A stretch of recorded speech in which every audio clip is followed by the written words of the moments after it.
Welcome to the ID10T podcast number 954. This is a very special episode, but I will get to that in a moment. Let's talk about the community corkboard, which is corkboard at ID10T.com. Send us your events. Let us know. This one is a little inside baseball, but it's our very own Jonah Ray, who will be in Chicago at North Bar Friday, April 27th, Saturday, April 28th, performing. Friday, the early show is stand-up, and the late show is live movie riffing. Saturday, early show is stand-up. The late show is a live Jonah radio with special guest John Jughead Pearson from Screeching Weasel. Tickets and more info at live@northbar.com. Could be live at North Bar. No, I think it's live at northbar.com. But you can also live there. Well, I don't know if you can live there. You can be alive there. Oh, homophones. So Jonah Ray, I hope you have great shows in Chicago. And Taylor Lima writes, after years of Chris, me, yelling at you to do a thing, grr, do it, I decided to listen and follow the advice and leave my comfy PR job for the less comfy position of self-employed dog trainer. My mission is to make dog training as fun as possible for both human and dog. I offer group and private training options and pride myself on using the most modern, effective methods to ensure lasting success. Whether you're welcoming home a new puppy or trying to teach an old dog new tricks, I'm located in British Columbia, and you can find more info or sign up for classes at woofwhoshappy.com. That's WOOF, who's, WHOS, happy, HAPPY.com. COM. I'm just going to spell everything now. Maybe I will. WILL. This episode is Louis Anderson, who's returning to the podcast. Someone that I've known really since before I started even doing stand-up. I met Louis for the first time in 1996, I guess. And he's always been a dear friend and a lovely human being and someone that I've adored. And he has a book out called Hey Mom, and it's available wherever books are sold. And it's such a stunning work. It's basically it's all like a letter to his mom. It's all about his mom. And if you watch Baskets, you know how brilliant he is on that show. And if you're not watching Baskets, his portrayal as Christine Baskets, I think, is one of the most beautiful, hilarious, and poignant performances on all of television. Legitimately, if I didn't know Louis, I would say that as well. But we discover in the podcast, he talks about how it really is, Christine Baskets is really based on his mom. And because it was about moms, he said to me, hey, do you think your mom would want to join us? Mother's Day is in kind of soon. And I said, oh, my God, because my mom's a huge fan of Louis. Loves him, adores him.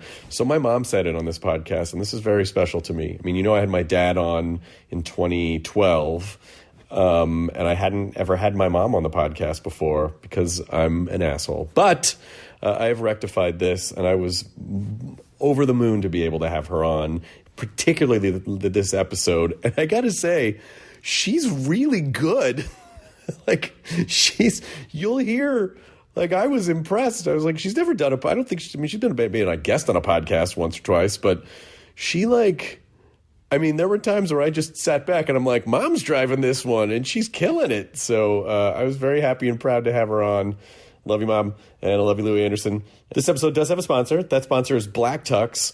So whether you're going for a stylist-selected outfit or you're going to build a custom look, the Black Tux has tons of new suits and tuxedos to choose from for whatever your big events are, particularly with spring coming up. There's probably a lot of dance things if you're a younger person, or wedding things if you're an older person, or just I want to look like an international spy going to a bar types of things. So the Black Tux is always changing up their looks, making it fun to try out different suits and tuxedos. Even if you have your own suit, switching it up with the Black Tux is a great idea. And they have this new fit algorithm, so you don't have to awkwardly measure yourself or ask a friend for help.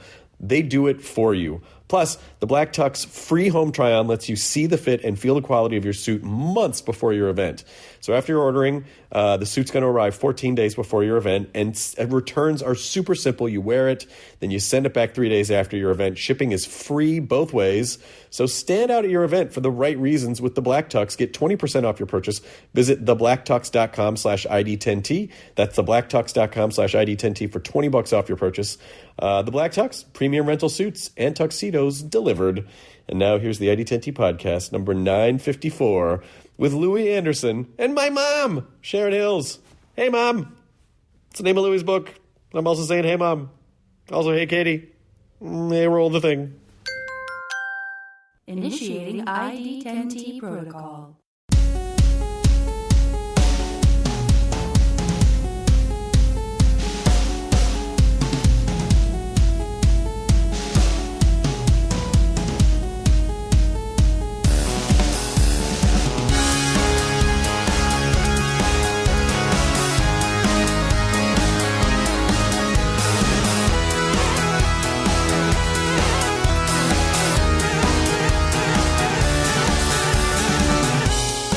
There's no official start to these. Yeah, these things, they're the best podcasts is when they're just sitting around and somebody says the real thing. So just to give everyone some context, Louis Anderson is here in my living room and has written a book called Hey Mom.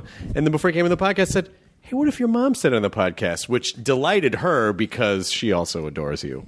And I adore your mom. So people don't know that your mom is a fan of mine. Huge fan. Which I'm always like, because comics used to kind of sneer at me in the back of the comedy, like I think it was Howie who might have said it to me once, Howie Mandel. Louis, my mom doesn't ask about how my career is going. She's asked how you're doing. Something like that. She doesn't care about what I'm doing, but she asks about how you are. That's incredibly aggressive for a Canadian, too. Yes, that's true. And for Howie, who's like the nicest guy, too. He is, but I think he felt like my mom never asked me about how I'm doing. And I always say... Maybe it wasn't Howie either, because I'm older now, so I forget everything. Let's just say it's him. It's fine. He'll take it. He's a good guy. He's a great guy. Yeah. I always say, Louis' comedy is very clean, and he's hilarious. I know. Hint, hint. I'm so ashamed of how dirty I am on stage. I really wish I could crack the clean joke, but my brain never goes there. I was just made for that. I just was a disciple of a bunch of guys who were... Bob Hope and Jack Benny and Johnny Carson and, Jonathan Winters and also Jackie Vernon, who was a beautiful comic. And so and it fits me better. Like if I go, fuck you, does that even sound mean? It doesn't sound mean, but it's hilarious. It's funny, but you bastard. Yeah, I guess... Son of a bitch. I'll kick the shit out of you. I'll knock the F out of you. I can't even say it again like that. It's getting funnier. You want me to cut you open and pee on you? I'll do it. It's not that Listen, you might be onto something. Maybe that's my new album. Will you produce it? I will. Yes. Yeah. Oh, fuck you, Louis. Going super blue. Yeah. Sorry, by the way, Sharon. I didn't mean to go crazy. Have you seen my Twitter? Yeah, my mom has a when she's watching sports, she's a very filthy mouth. Well, what's your team? What's your team, Sharon? Oh, well, I have teams in every sport.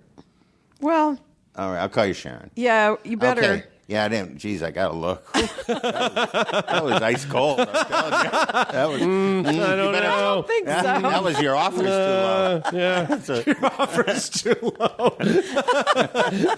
Come back to us when you're ready to. Hey, don't waste my time. I'm not ready for this. Well, at least it wasn't. Fuck you, Louis. Yeah, which is a great new special coming soon. Yes, I think it would be good. Who are your teams?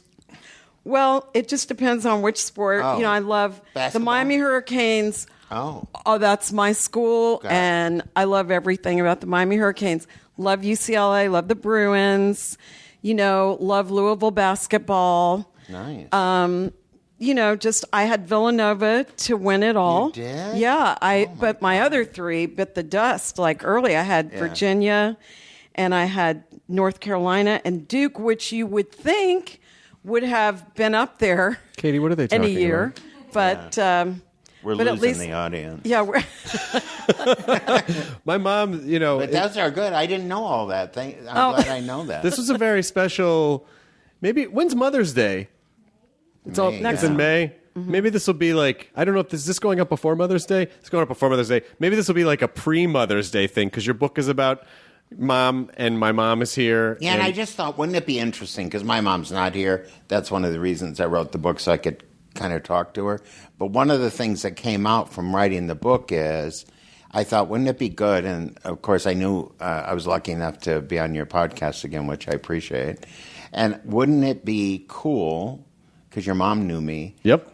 And because comics moms are so important, I think. Right. Or one of the parents usually is, well, both, I guess, in a combination. But moms are usually, like my mom, without her, I would probably not be this comic. I would not be as good, because of some kind of the infusion, that certain mix of stew that I was raised with. I think I was pretty lucky that both my parents have good senses of humor, like but different senses of humor. My mom has always been really funny and also, I was lucky to have I wasn't a rebellious comic. Like, my parents don't get me. Like, my parents were very supportive. My mom, always gave up a lot to make sure that I was taken care of and got everything I needed and had a good education and, supported buying me comedy albums when I was like 6 years old, like Steve Martin albums. That's really and, cool. So she recognized so I would say, that without her, I may not have pursued comedy because she recognized that I was attracted to Saturday Night Live and particularly Steve Martin. Was like, hey, here's a Steve Martin album. Like, she fed that addiction early on. And my dad went along with it, but it was my mom who, you pretty much drove that, didn't you? Yeah, pretty much. And, my dream was always he would be a professional athlete. My mom's too, by the way. I mean, I was like, okay, maybe tennis and golf, maybe not football. And I could tell early on it wasn't going to be basketball. Mm-hmm. But then, I just thought, and then I suddenly realized he had no passion for it. Yeah. And I'm just a believer in you have to let your child follow their passion, whatever it is. Thing, Sharon. That's exactly what I'm talking about. Like, my mom somehow used humor and kept me. I don't know. I think she deflected a lot of things that could have been really hard for me, but she protected me in another sense. And Sharon, athletes, they're amateurs compared to the passion that comics have. Absolutely. I mean, because comics are just, we're really almost sick with it. It is. I don't mean it in any, like... No, it's true. No, and when people say, like, wow, how do you get up there and tell jokes? And I go, I think I have a problem. Like, I think I'm broken. Like, it's not a choice. I don't know if I could do anything else. But it's important to us. Yeah. Like, it's important to the athlete that he gets to a certain place in the athletic, is it pantheon? I guess. Pantheon? Sure. Pathological. But he gets somewhere. In comics, we have to do it. It's some kind of sicko thing. You're right. But there's nothing, but it's so non-linear in terms of, how do you... I think what drives so many comics crazy is that we have a predisposition to that, but then also it's very difficult to sort of track, how am I doing? Well, my last show was good. Well, enough people showed up, so I guess I feel good about myself. Oh, this next show didn't do as well. Where were all the people? We should not be the judge of our own careers. That is one thing that we really, like, when we get off stage, our expectations in our head are, like, I can't tell you how many horrible shows I thought I had that people came up and praised me and said it was the best show of all time they ever saw. And I go, oh, come on. Fuck you. He's doing his catchphrase. I've never sworn so much in my life. Look what we did. That is my friend's, a good friend of mine, Abraham. That's his fuck you. That isn't really mine, but I didn't know how to say it unless I used somebody else's way of saying it. But you're trying it on and it feels good. It does. It feels right. I fucking love it. What have we done? What have we created? I mean, I think the worst word my mom ever said once was cat piss. That was it. That was as bad as Aura God. Wow. And I have to say, because we all love baskets so much. Thank you. As I've said many times before, on paper, that show shouldn't work. When you go, well, Zach plays his twin, and one of the twins has a weird accent, and then Louie is their mom, and then Martha's really dry, and he wants to be a clown, but he's not, and they have a rodeo. But everything about the show is magical. And I imagine hearing you say that your mom was a master at deflecting, that's Christine. Yes. Christine is a masterful deflector. The Emmy goes to Orzella Anderson. The reason I won the Emmy isn't because of Louie Anderson. I honestly believe that. I might have been able to sponge it off her, but all those little ticks and those nuances and that purse of the lips that she was so famous for, just among us. Because my mom was, kind of like when she'd walk in I'm telling you, she always had control of the whole thing. She was just so much more in control of, I don't know what it was, almost like she had an atmosphere around her. You know what I mean? She was able to, like, I can't explain it. She had a lot of charisma. See, and I didn't know what charisma was growing up. I just go, Mom. When Mom would come in the room, I would feel it. I would feel it. Just like my dad with his drinking, I would feel it. But my mom brought, more sunlight in. And, more of almost like some shade for how dark it got. Was she as joyful as Yes. Christine is? Yeah, and she complimented everyone, which I thought was such a wonderful quality. My mom. That she would make everyone feel good. Like, and you noticed that. Yeah, Because my mom would say to you, Sharon, isn't it? She would do that. Sharon. Now, kid, where did you get this beautiful jewelry you've got on? Can you give a gal I love an her idea so much. where'd you get it? Did all those little ooh? Because Christine is overjoyed by everything. And I think We get to order this menu. Yeah. Everything is like a treat for her. my mom made the biggest thing out of the littlest thing. Yeah. Like she would say, look at that beautiful roast, huh? And I would think, you would never think a roast was beautiful. I mean, I might, but I mean, I just, the joke was laying there, so I thought I should chew it up. But you know what it needed? I fucking would have. It's a fucking roast right there is what that is. But in baskets, the Dasante, remember when the twins bring me a case of Dasani water? Yes. I said, what can I do? I'm sitting there. We get a Jonathan Kreisel, who is really responsible for this journey in so many ways, on so many levels. But when I was to put the water up, I thought of my mom and I went, oh, what Dasante? She changed it, made her own.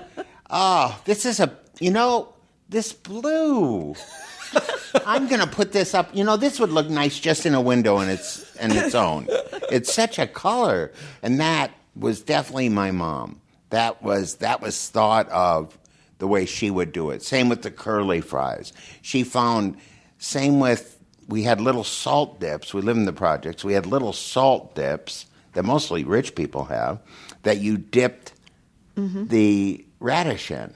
And my mom made these are from Prussia, And I go, yeah, so what? I would go, that's what I regret, being a little shit to my mom. What I think is so beautiful about your mom is that she had so much to overcome for you kids. Yeah. To have 11 kids. Jesus. And to have the pain that she knew you all were feeling. And I think that she somehow felt responsible for it, but really couldn't.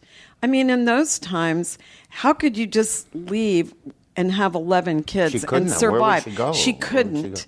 And I think she was always trying to overcome, and she was always trying to make it up to you. And it touched me so much when I read this book. I'm going to start crying now. But that she loved you so much, and she just wanted to make it up. So she wanted to make it joyful, and she wanted to make it happy. And when you were talking about the Dasani and Dasante, and you picked it up, and Jonathan, it seems that he allows you the freedom. I noticed that you said you'll have the script, but you'll be out there, and all of a sudden it doesn't feel so much like Aura. Right. So I have to get back in line. And Katie, he this gives lady's you the good. freedom. Yeah. Where did she? When does your podcast When start, is this Sharon? podcast going to start? I think it's not. She's Moms. read the book. She's checked in. Honest, She's making completely connections on present. the fly. She's engaged. It's really true, though. It chokes me up because you're right. Until you said that, I didn't realize it, but I'm sorry. Oh, God. I know, me too. She, like in The Green Mile, when he would take the pain out of someone else. Yes. That's how I see her, and it's such. This is such a tribute to that woman and that mother and what she was and who she was. She was great, and I get to honor her. How many people, with their mom not being around, get the chance to play her? In fact, when I'm done with this part, I don't think I'll ever be heavy again. Oh my goodness. Really? So, I know. It's just a crazy thing. Like, I have this, I'm really working hard on my health. And one of the things that I have been keeping this weight on for some purpose, and I actually think this was the purpose. Oh my goodness. Was to tell this story, was to play her, embody to her, play her. to tell the story. Yeah, like this was the journey I was supposed to. I don't know if you believe in all that stuff, but it feels like this was the journey. I mean, if you were to script in this for Hollywood and say this was the part that I was going to get, nobody would even, it wouldn't make sense or believe it. Who would think I am going to play the part of Zach Galifianakis' mother in a absurd comedy? Right. How could that even? How does that play? How does that work out? And it's maybe one of the most magical characters on television. And most beloved. So sweet I don't of know you. anyone who doesn't love this character. And it's just I'm such sure a my dad tribute fucking to hates her. it. Well, No, I'm just kidding, Dad. No. but I do think it's interesting to hear you say that when you're done with Christine, it's not even it's the spiritual weight of it and the physical weight of it to finally just purge and to release it. So that's an incredible experience. Yeah, like I just, I've had the thought recently. I go, I'm not going to, first of all, I'm not going to live if I don't make a conscious choice about my health. But also, I don't feel the same need, the compulsive eating. I don't know where it clicked off in me, but I don't eat as well as I should, but I don't compulsively eat anymore. Can I make a guess about that? I have one too. Then we'll both make a guess, and then you can pick. We'll be right back. We'll be right back. A very special moment when we return. But Sorry. So this idea that you've in embodying this character Christine, who is ultimately your mother, you've become more comfortable in your own skin, and in being more comfortable in your own skin, you don't feel the compulsion to destroy, to hurt yourself, to punish yourself. Like, I think a lot of it has to do with just you. It helped you discover who you are. Yeah, maybe you're exactly right. Mom, what's your guess? I love that. She's I love smarter that. than I am. Yeah. So No, she probably one No, thing- I like it. I like it too. One thing so I smart. one Your thing son's so smart. You did such a good job. You know that, right? What a I'm great so guy proud. this guy is. He makes me look good. He makes everybody look. I get I'm a lot of huge credit pain in for the ass. This woman has the patience of a saint. Wow. This woman should be Maybe sainted. yeah, well. You should be sainted. Thank you. We'll send that up. But She's funny To too. where? She sent it up. Yeah, she's gonna to send it up. heaven. Yeah. Or to the Vatican, one of the two. no, Didn't you just recently list that? Listen, I I go straight to the top. You know what I'm saying? yes, I got if you. I have a complaint about United Airlines, I go to the CEO. I don't bother with the president. So I'll I go love that. straight up to heaven. She's a with doer, that this one. one. Yeah, I love that though. But I was going to even ask you if it was a real catharsis for you writing these letters. Yeah. I love the format. I think it's just a beautiful format, like Thank in you. letter form, and so personal to your mom. But I saw in here a lot of guilt that you had. Oh yeah. And it hurt me so much. Yeah. But I can tell you as a mom that when your kids do something and it hurts you, like inside your feelings get hurt, because people just do that. We don't feel it after that. Oh, we thank don't you, Sharon. hold it, honestly. I mean, I know, I read, the part about at the White House, when you went to the White House, and I know you've carried a lot of guilt about that, Yeah. but I promise you, Orazella does not You're so sweet. think about that. Thank you so much. She really doesn't.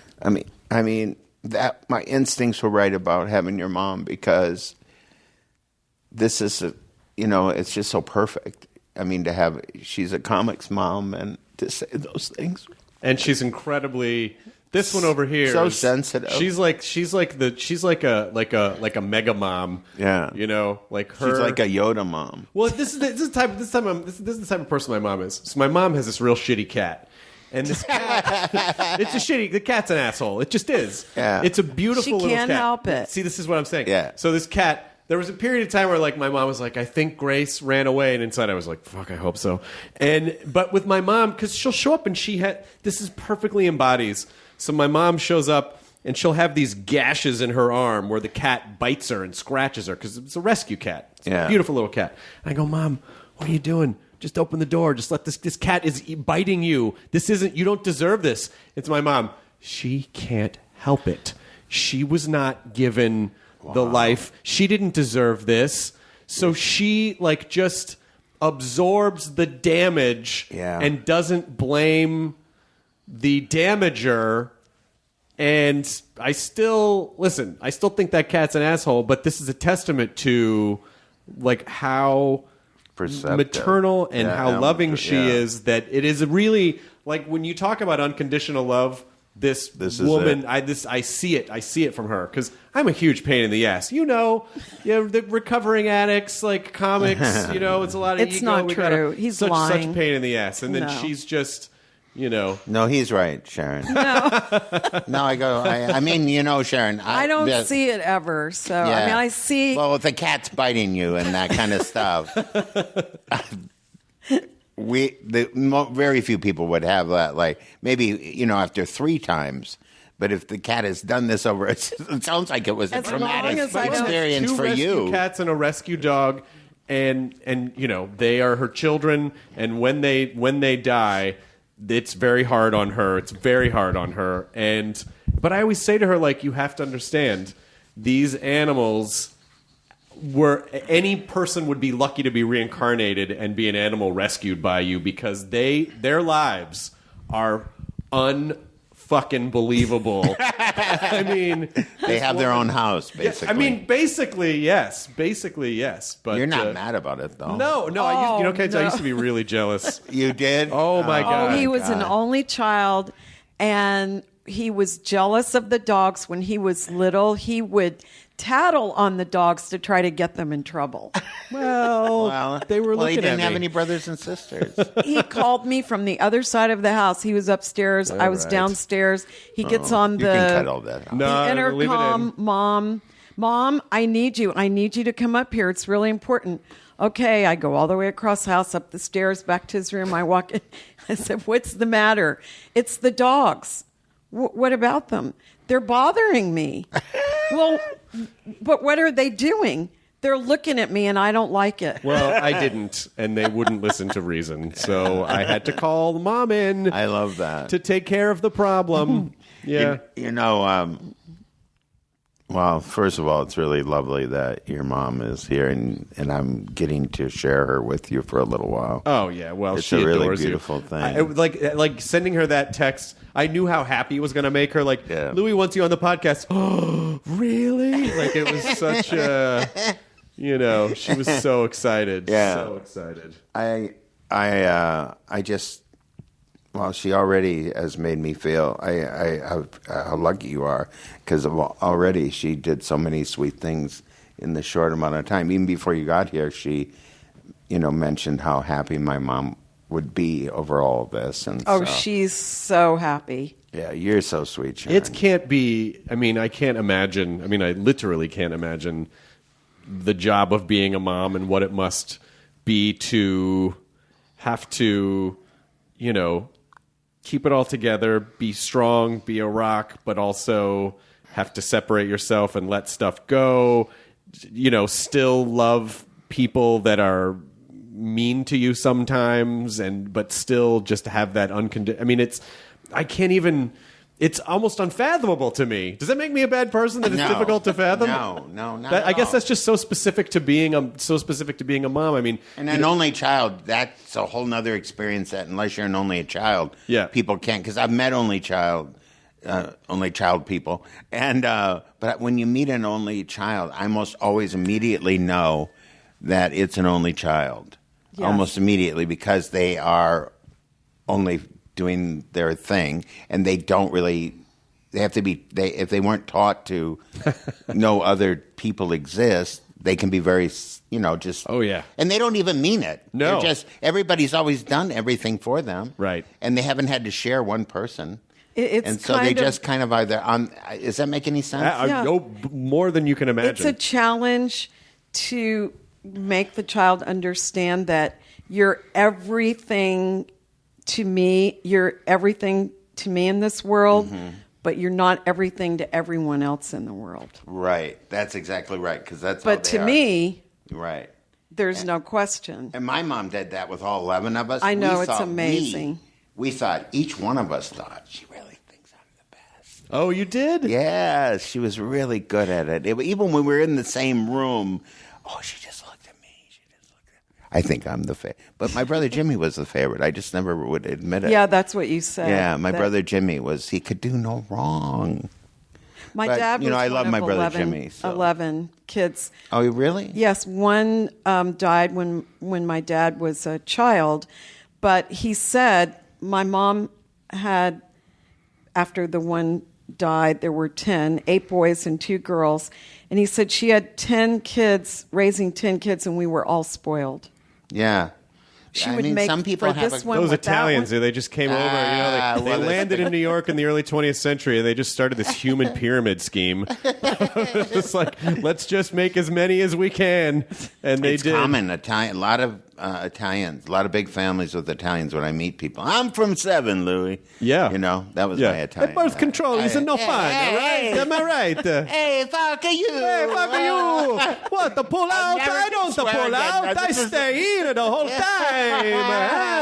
Hey!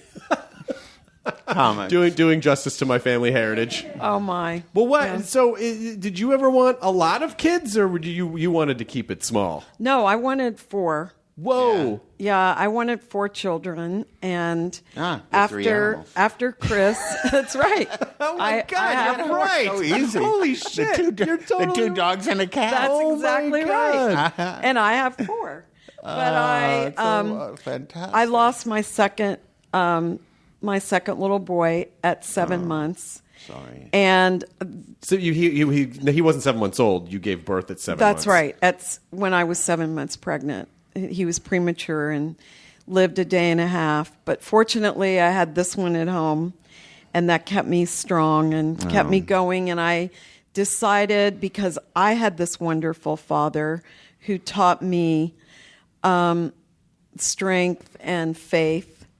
And so I just decided that he wasn't here with me, but every time Chris did something twice as funny or twice as cute or twice as naughty, I thought, that's Joseph in there. I always sense him through his brother. I do feel there's both of them there. And so to me, that was the way that I dealt with it. But She always feels love it every. that. He was only alive for a couple of days, and I don't mean that in a smug Yeah. way, but I mean like he was not on this earth for more than a couple of days, and yet, every year on his birthday, she still feels it. 40 some years later. Well, you never do, but my joy has been that I've always believed he's in there. That I've been given both of them. It just helps me. I mean, I don't know if it sounds crazy. Is that how you get through something like that? Yeah. Especially you're talking about in the 70s, where it's like was not an era of let's all get therapy or let's all take mood altering drugs. Or Well, let's but all... I had a great faith, And you had a great father. and which you said. I That did, was the- and your dad came in the room right after midnight. When he walked in the room, I knew the baby didn't make it, and I just said, call the priest, and I got through it that whole night, and then I was so handling sweet, it so well that the doctor. Oh, they're happy. I just got a nice kiss. Thank you. I was handling it so well, the doctor thought I needed to go to the psychiatric hospital. And I thought, okay, you're the one that needs a psychiatrist. I know, I'm going home to my baby and that I have at home. And, that's just. You're so strong. That's what you Sharon. do. Your strength is just magnificent. Well, I'm I blessed said to this. have it. I said this just can't in a believe. post the other day that I've never, and I wish I were more like this, but my mom has been through a lot of tragedy. Lost a child and all her her parents. A lot of her immediate family. a lot of her friends, and she's a singer, so she would sing in the services somehow, buried a lot of people, and still, gets up every day and has still has a positive attitude. Like, if anyone could just be depressed all the time, I don't think anyone would blame you with a lot of the stuff that you've been through, but it's just, it's incredible. But I don't like that feeling. I feel like... That doesn't mean that people don't... It still doesn't mean that, we're just... I mean, I think what you're saying is what I'm feeling is it's just so wonderful. And it must be the faith that you're talking about. It is. But it's just like I mean, I loved your chapter about how you start your day every day now. Right. That you put yourself outside of yourself first. And well, that's real tough for a comic. It is. But, for anybody. But that's a good thing to say. I guess it is, isn't it? Yeah. But that's how he starts his day, and I love that chapter. And it's really important for me to do it. And I'm just doing... I just have been really dealing with how selfish I've been in so many ways. And I'm not, down on myself about it, but I'm just trying to get to that next level, of gratitude that I really need. And I think when you grow up in a family like mine, where when there's an alcoholic, one thing you learn how to do is you are second, because alcoholism is always first in the house, no matter what. No matter what, the alcoholic is the other person in the house. It's right. Like the whole world, like you say, you'd walk in the house and go, is he drinking? I know. And you'd even know it. You could feel it. It was just so, you got so perceptive, or else you just believed the times you were right. And I don't know how you even get through New Year's Eve, because I always perform on New Year's Eve. I know. Well, my dad was a drinker, and so my mom, she would. It wasn't. He was never abusive, though. He was irritating, but he wasn't abusive. But that was his outlet. Yes, that was his addiction. He just didn't have. He had the best coping mechanisms that he had for someone who had. His mom, my grandmother was great, and she just passed away kind of recently. She was in her 90s. My grandfather was an asshole. And but provided for the family, provided food, but he just wasn't a real warm guy. My grandmother was just a very much like keep the peace, would clean up after his messes. My grandfather, and she was an incredibly strong woman, way stronger than my grandfather was a man.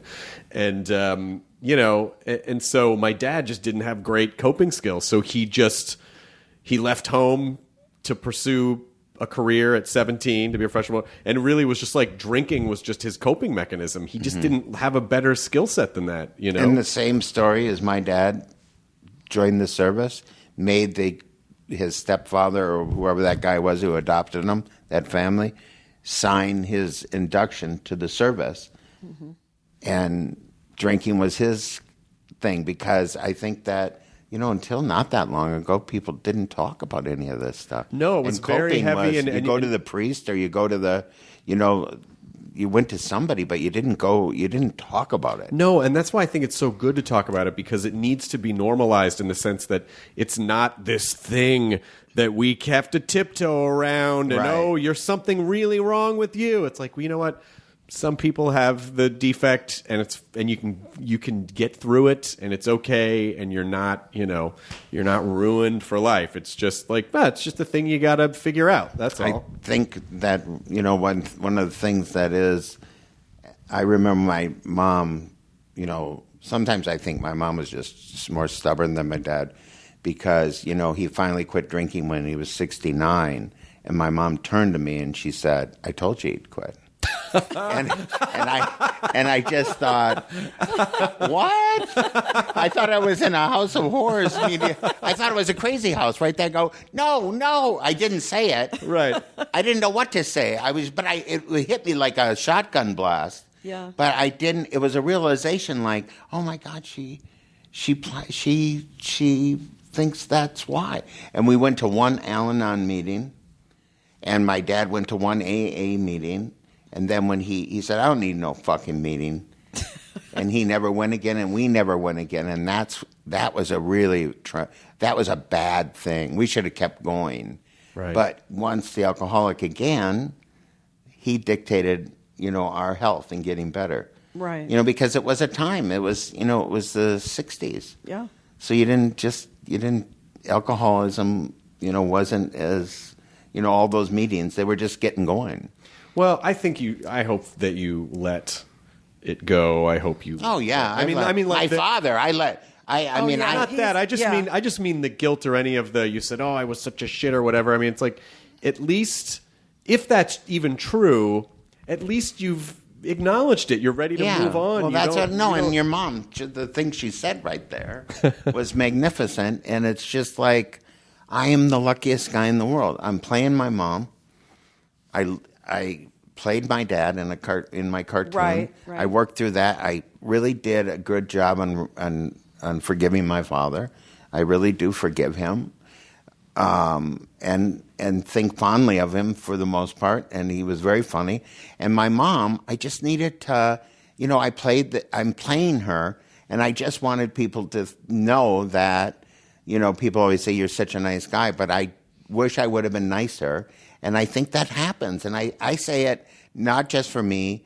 I think always what I go through, I think people might get something out of, and that's always the motivation, because a lot of people don't like these kind of books. Right. A lot of people don't like this. I remember I got Dear Dad, but I was supposed to write a biography, this is funny Louis Anderson. Right. And I started writing the letters, and then they got in People magazine because they did a cover story on adult children of alcoholics, Suzanne Summers. And then I had these letters, and the writer said, and I gave them the letters, they got printed, and there was such a response. I said, this is the book this is the journey I should take. And the publisher said, we don't want to do this. And then I went to another publisher, and that's how the book happened, with my dad. And that journey I needed to take, and I got 10,000 letters. I still have them in boxes from people who had much harder times than my dad did. So, do you feel is some of this a responsibility that you feel to let people know, like, hey, you can be okay, or appreciate what you have while you have it, or like, what is it that you want people to come away with? I want them to do what you said to me. I want them to forgive themselves. I want them to be able to take that, because I think people carry all of it with them. And I think that's part of weight too. It is. I think you carry that. If you do that. I think you carry all these things. I think they're protection at first, and then a shelter, and then a burden, and regret. I don't know what I was listening to, and they said that ambition or something like that weighs ounces or something like that. But then they said, but regret or wigwat. Wigwat, get in here. Why is that? Why? But regret weighs tons. And that really resonated with me, because I think regret, and that's what that's why I wanted to write it down. I wanted to do it. And I'm really lucky. I loved reading that in the book when you talked about regret, because my dad always said, never look back with regret, because that can really destroy you. And he used to tell us, when we would screw up, he would say, okay, did you learn from that? Yeah. And, well, we'd say yes, or we had to say what we learned. And he said, if you don't do it again, then you have to let it go. You can't look back and beat yourself up for it. You just have to say, I made a mistake. I'm human. That's how I learned. What a dad. But when what was his name? Jim Facenti. Yeah, he was a great guy. Yeah. He was amazing. But your mom was kind of a pill. Well, she was a little bit, she was about, my mom died at 51. Oh, I'm so sorry. Very suddenly, she had meningitis, and in like 12 hours, she was gone. But she had her own inner struggles too. And I guess that what I've tried to learn in my life is, and it really goes back to the way I feel about the cat, is that little cat was born on the street and it was never touched with human hands. She'll rub up against me, she'll put her nose on, everything's fine as long as I don't go towards her. And I've just learned that having hands come towards her, or I can't pick her up, but she'll lie next to me. She wants it, but she just doesn't know how to receive it if I'm touching her. And I just feel like that a lot of people, that's how you have to kind of look at people. I have a lot to forgive my mother for, but I forgave her a long time ago. God, you're like a sage. Because I just it's so felt beautiful. like she wouldn't have done the things she did if she could help it. Right. That's what No I think one about. wants to be Yeah. mean. No one Yeah. wants to be cruel. No one chooses to be an alcoholic. I just don't believe that. But that's an interesting point of view, though, Yeah. too, with the cat and even with human relationships, is because some people only know how to love how they want to be loved. Right, exactly. But there's a whole next level shit going on when you can look at something and go, oh, this is how this person or this thing needs to be loved, as opposed to whatever I feel like doing. That's really. So then there's conditions on it all. So when you're talking about your mom unconditional, that makes so much sense. But the unconditional love, that's what really you're. And full Yeah, of. because some other people might look at that cat and go, I can't pick this cat up. It's not. Yeah. It's a useless cat. Get rid of the Or cat. I can't this pick cat's it up. But to say like, well, this is how this cat needs to be loved. I will allow her to receive the love the only way that she knows how. She's a better person than I am. I don't think I would have been able to tolerate that for too long. But You're so sweet, Sharon. Yeah, it is. Oh, can I thought of a riff. Oh, yeah. So I'm going to try this again. This isn't going to work, but try it again. Okay, let's I do wish it. I had said this before. And funny that it's about regret. But remember when you called regret in the room? Call regret into the room. Regret, get in here. Oh, I wish I hadn't. Hey, come on, you guys. Yes. Fun? It's Well, all I right. think you should resplice it. I'll do it again. Regret, Yeah, get in here. I wish I hadn't. Scene. We got Yes, it. we got it. Yeah, so that's probably the cleanest joke I've ever written in my life. I don't know. Pretty funny. Joke writing is really all done so quickly, and then sometimes so painstakingly slow. Yeah. I've worked on jokes, for more than a century. Yeah. Well, it seems like. Well, I just turned 109. You look great. Yeah, I meant decade, but who can get all? When you get old, all the words aren't available. Commit to it. So, yeah, Commit to it. Commit to it. Sounded Yeah, good, just didn't it? commit to it. Century. Is that right? You know what? When Prince used to make a mistake on stage, he'd do it again. And then people would think it was intentional. So just own him. Own I that love mistake. Prince. Oh, I Yeah, love that. own that mistake. But do you feel? I mean, when did you lose your mom? In 1990. 90. Oh wow, that long. Knows all that. Yeah, she knows everything. 1990. Are you able to tell I know it's hard Yeah, I'll because tell it took yeah. you to the end of Oh, the book. Yeah. And I don't know if I'll you tell the can, story. You want me to tell But the it? story at the end when you're in the hotel. Yeah. And the phone's ringing and you don't want to turn over and you look to the door.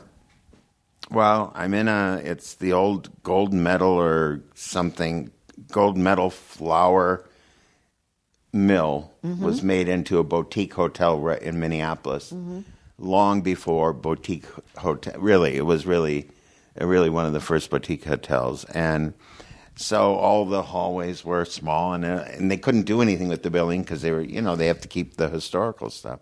So it was a weird place. And I liked it because I liked the idea of thought I was cool. I'll stay there. And then, so every New Year's I do a show in Minnesota. And I happened to be there doing a show in Minneapolis. And so I went to bed. I stayed a few days. So it was a few days after New Year's. It's January 4th. And I stayed a few days, and in the middle of the night, I heard the phone ringing. And I was facing the window away from the phone, And I just said, what is that? And I just did not want to answer it. And we're hard sleepers anyways. And it was like the hotel phone. Yeah, it was a... So when like your cell phone, it just kept ringing and getting louder. Like probably 25 rings. Yeah. And I finally turn over, and the ringing kind of disappeared. And a giant form was in front of me, just like, you know, the thing that is outside of car washes and they have the guy. Oh, yeah. Yeah. You know that thing? Yeah. That, but more beautiful and colors I know that don't exist. It's the weirdest thing. I can't explain it, but something like, what is this? But I didn't say that, but just like, you know, but there was a warmth. There was a smile within it. Mm-hmm. I don't know what it was, but it was engulfing me without touching me. But it was big. It was big and bright and beautiful, and the phone kept ringing. Then it came into the thing, and the phone rang, and I looked at it, and it was like you'd look at something and go, oh, like a little kid, oh, what is that? What is that? Right? And I reached for the phone, and I picked it up. And my brother Jim, my mom's favorite, said, Mom died. Mm-hmm. And I go, what? And when he said it, whoosh, it was gone. Under the door. Like a vacuum, like Ghostbusters, kind of maybe. Well, I don't know. Ghostbusters was on by 1990, I guess. Yeah. So maybe that's where. But anyways, it went under the door, and I go, what? What? Mom died. And then he said, hold on, and I said, to hold look down on. the hallway. Yeah. And I looked down the hallway to see where it went, and it was gone. But in that second, I just figured that was her. Yeah. Was it a very sudden thing, or was Yeah. My mom always said, when I go, I want to go like that. She died in her snap her car. fingers, and she died in her car, had a massive heart attack, and just went like that. She was gone. And so I don't know. I can still remember how clear it was.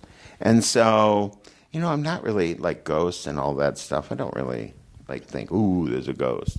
I don't really think in those terms, but I oftentimes feel things. And I don't know if it's, comics have unbelievable intuition from my experience. I knew you were going to say that.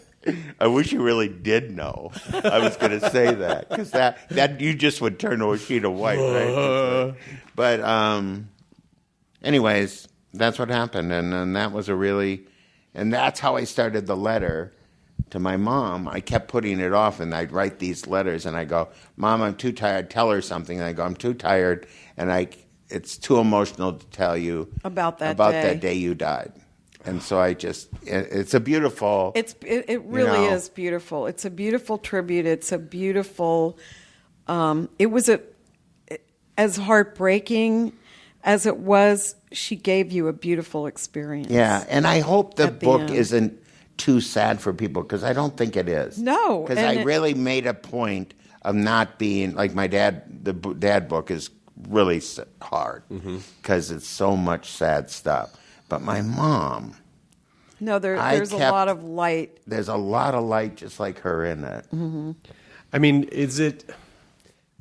sometimes people can get caught in this thing where they say, oh, I want to feel better, or I don't want to beat myself up too much. But, letting pain go is really hard, especially if you've been carrying it around for a long time. Because like any bad relationship, like any toxic relationship, it's very comfortable. And it's like, well, who am I without that? Does that pain define me? It's so attached to my core being. How do I let that go and exist? I mean, do you have advice for people? Well, a million people, like I've lost some weight, and when you lose some weight, there are two responses you get. Oh, you lost some weight. Are you okay? And I go, yeah, I'm okay. I meant to do it. Right? Oh, that's good. And then the second response almost from that is, well, do you think you'll still be funny if you lose the weight? What? Which is one of the most horrible things to hear as a fat person. Right. because there's some truth to it. Name some of the actors and things that got thin. Their roles diminished. I don't want to say their names, but people know who they are. You know, there are people who've lost weight, and they're never, in a lot of people's minds, the same. You know, and I never thought of myself. I used to think I am not a fat person. I'm a person who happens to be fat. I tried to keep that in mind. I didn't play the fat your guy. Your stand-up is not about that. Well, to me. 10 minutes of it was at the very beginning, which really Let me move this mic stand me. so you can see me. Yes, exactly. It branded me. I always did fat jokes for one reason. I did on The Tonight Show. On The Tonight Show, I said, Louis, a friend come up to me and he goes, Louis, why you do all these jokes about being fat? That's no good. I go, because if I don't want people to sit out in the audience and go, hey, do you think he knows he's that big? I remember that. And that was an important joke. I thought that was an important joke about not making fun of myself. Well, that joke serves the purpose of when you say like, oh, the audience might be thinking this, so I'm going to say this. It acknowledges a truth in the room at the moment. It gets everyone in the moment, and it opens up their minds so that anything you say after that, you're in. Right. It's sort of manipulative. It is, but that's part of your job as a comic is to be able to disarm the audience as quickly as possible. And the more famous you get, that happens automatically. But if you're not, you have to disarm the audience as quickly as possible so they go, oh, okay, this person's paying attention. We're all part of the same experience. I'm ready to be in. I'm ready to like this person. Yeah. And that's all that is. But the thing about Louis' audiences, because I've seen him live, is that his audiences are a little different.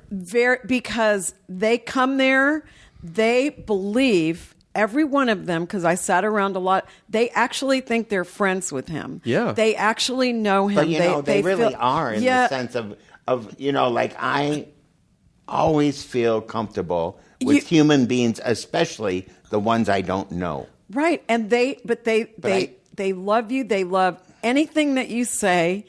And you know what? They're not hecklers, but they participate in your right. Yes. They're not hecklers, but they're like a group meeting. It is. It is. But I guess who I got that from? Your mom? Yeah. Oh my God. She could make anyone feel included. She could. She just had that thing. I think it was a gift of hers. And I was lucky enough, to get it. And I used to think people were heckling me sometimes, like you say. No. But they weren't. There was a guy at ballets once, and he kept going, hey! And I go, what is he talking about? Louie! You gonna explode? Oh, geez. Louie!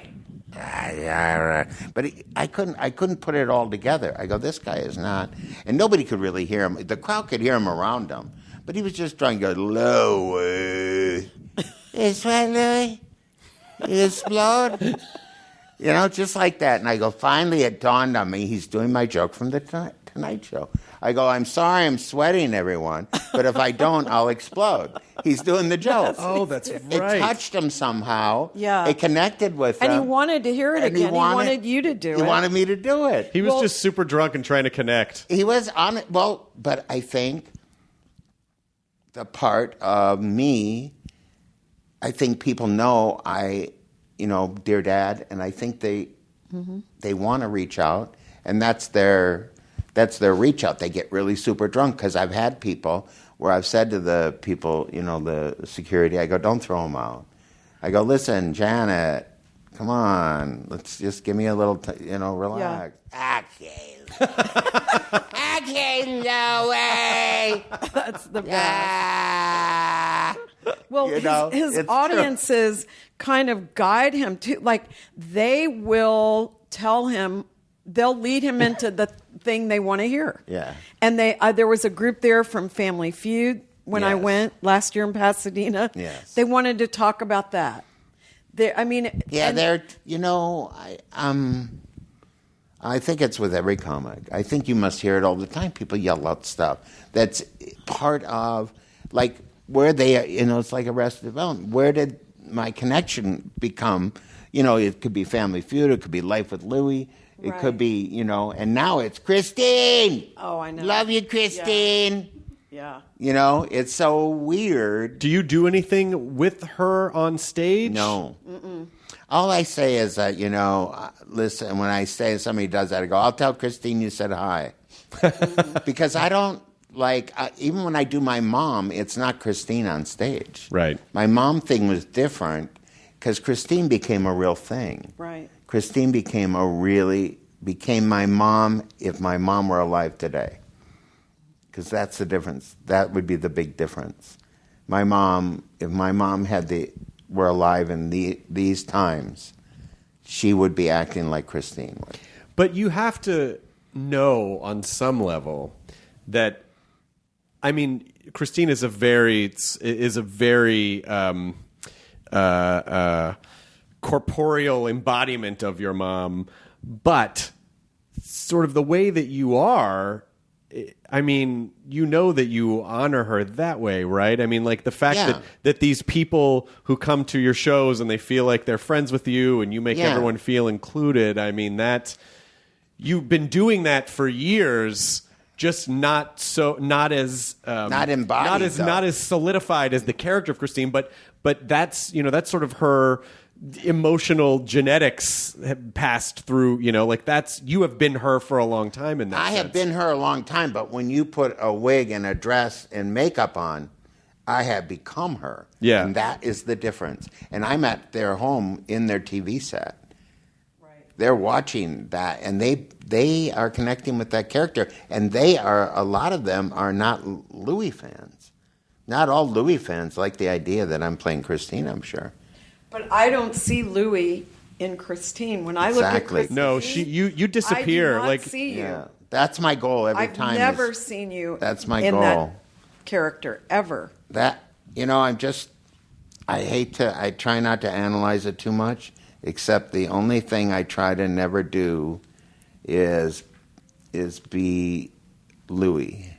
I don't know if it makes any sense. Yeah, when you're Christine. Because when I'm on the set, I'm all mom. I'm all Christine all the time. Because I really want to, I don't want to ruin it. It's almost like, if you did get to see God, you would really be a big mistake to try and reach out and touch him, I think. Right.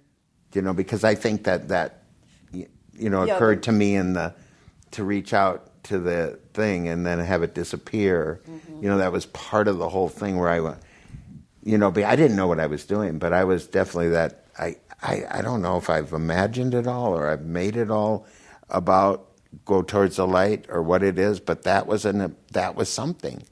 And could it have been a hallucination? I doubt it. That's how I feel. Right. Like And to this day, because I did have an experience once, to this day, you can still see it as clearly. Well, I keep looking here because it was like that. Yeah. It was like right there. You and never I was forget it, and you see it as in all of its reality, Right. everything. Yeah. And I don't know if we're just mental. Because that could be part of it. Right.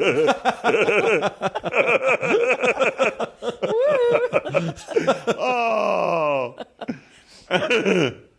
But listen, Louis, if you it kill me. If as my mom has said before, but if it brings you comfort, Yes. to hold on to that, what's wrong with that? Like there's nothing wrong with it. Yeah. Like what did I see today? Somebody said something I don't know where it was, but they said, some philosopher said, why wouldn't a human being believe in God? You have nothing to lose and everything to gain. Right. And I always say this. Which is really, I don't know who it was. No one knows. When someone says, oh, this is what happens when you die. Yeah. I'm Catholic. They talk about purgatory. I'm like, you don't know. That's Friday night. I'm sorry. You don't know if what's there. You only know when it happens to you. So I believe out of faith because that's what I want to believe. I hope that everything I believe is true. But I look at it this way. If it's not, it kept me happy in this life, so no harm, no foul. Yeah. And if I'm wrong, so what? But if someone doesn't get that comfort and they're wrong, they missed out. And that's just the way I feel personally. And I You have the never put coolest my mom. beliefs She's cool, and on me anything. I my- never put my beliefs on anyone else. My because- version of the cat biting my mom's arm was, years ago, being like, because I went to Catholic school, was being like, I don't know if I believe all of this stuff, and my mom was like, okay, but she accepted it, and we don't. And I don't begrudge her what she believes, and she doesn't begrudge me what I believe, and I don't judge her for it, and she doesn't judge me for it. It's like, well, And that's how the world should be. it would be nice if it were. Yeah. No, but it really would be. nice. I mean, that's the reason, and I know this will sound corny, but that's the reason I like California. Because I guess hippiness about it, or a hopefulness. That's what I used to feel all the time when I first came to California. I go, it feels hopeful out here. And I don't know if it's because I grew up in Minnesota and there's not much sun. I'm sure. I was just going to say or if that. It's just the Boy, sun. your just gonna winters say. are like 9 months Well, long. It's oh, yeah. rough. brutal. They have snow right now. They have a snowstorm today. But it's that's not really a coincidence that you would feel that way, because it's proven that sunlight, the places that have the most sunlight, where people get the most sun exposure, have less suicides and people are less depressed than, say, somewhere where the sun never shines, where Yeah. it's raining all the time. They can't. I believe that we need the need this. natural vitamin D from the sun I agree. for our mental health as well as physical. And It's amazing you didn't turn into some sort of like Marianne Williamson person, I love her. who I love myself. Oh, but, I love yeah. Marianne Williamson. Yeah, I think the Yeah. reason that she probably wouldn't do that is because she just doesn't feel like. It should be one thing. Well, and also like, I think it's her like not wanting to be a bother. You know what I mean? Like not telling people like you should do this, or if you asked her, she would tell you. But she wouldn't go out of her way to be like, you should do this. Right. It's No, like if yeah, you asked her, yeah. she would answer you honestly. But I don't feel like. Do you agree with that? No, I think you're probably right. except I do give a lot of unsolicited medical advice. That's And funny. I have 3 friends who, if I told them to go outside and kill a lizard and eat it, I swear to God they would do it. And then the rest of them are like, yeah, okay, but then they don't do Please it. try that just one time. Just try it. Just wield your No. power. See if you can get someone to eat a They lizard. they see if you get know somebody who to they lizard. are. love I'm that. not kidding. Not too big a one, so it hurts them, but No, yeah, a small but- lizard. Yeah. What else? How am I doing? Am I doing okay?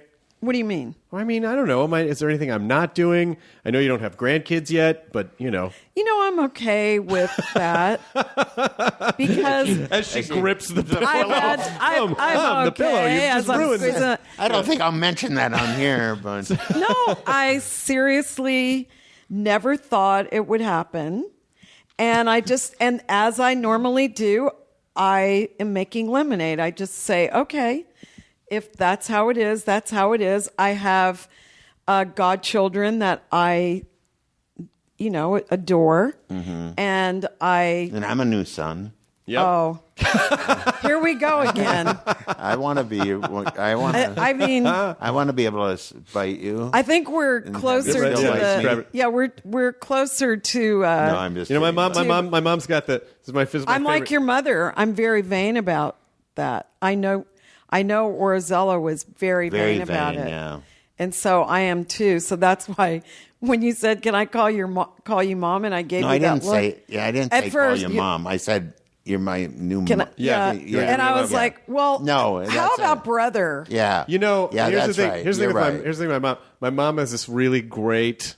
I love it. I call it the passive aggressive sniff. Yeah. It's just a little affectation punctuation that follows. Here we It's go. just like a little jab, Here we go. where it's like, and the sniff follows the I statement. heard. I felt. Yeah, you heard it. it. So, but it generally It wasn't feels- bad, though. Generally, it feels like this. If it goes like this.